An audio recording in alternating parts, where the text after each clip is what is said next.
What's up, guys? Good morning. It's your friend Nate here.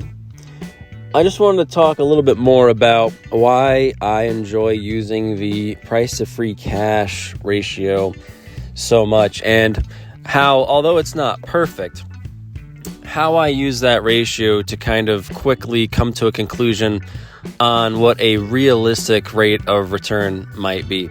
And I'll give you an example how the price to free cash ratio and inverting it the way I do may seem to conflict with the compound interest formula.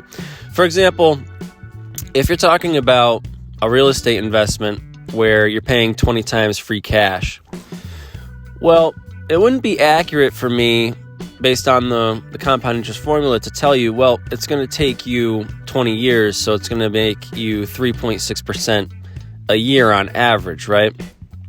That wouldn't be entirely pragmatic because there's going to be earnings growth throughout that period of time.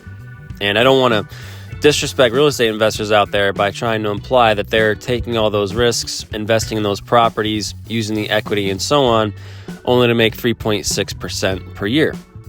They're trying to make more about 4% to 8% probably, depending on the area, depending on the unique opportunities in their markets.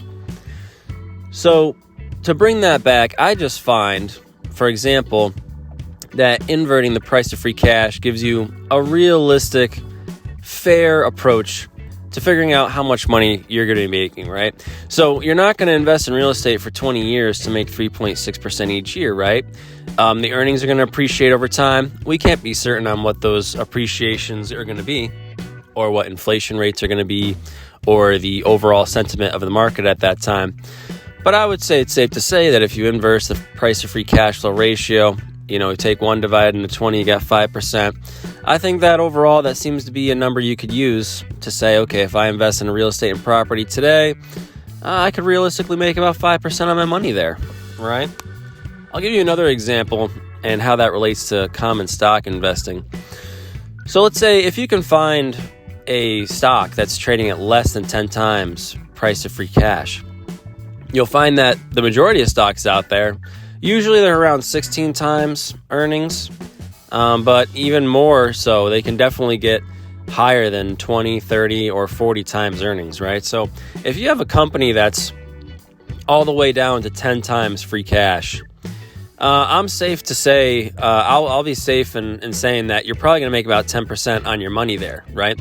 Although the compound interest formula says if it takes you 10 years to make your money back, you're making 7% each year. But again, I ask you to be critical in your thinking and pragmatic about your approach, and just think about the possibilities as far as just the multiple changing.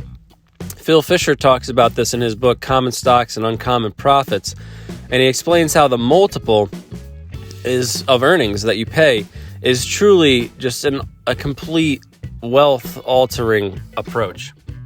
And so again, I would say it would be a little too conservative to say if you're paying 10 times free cash that you'd make 7% on your money. I would say it's more fair to say you could reasonably make at least 10% on your money if you're paying 10 times free cash flows for a high-quality public company. All right, guys, hit me up with more questions. I really enjoy it. Don't forget to like and subscribe.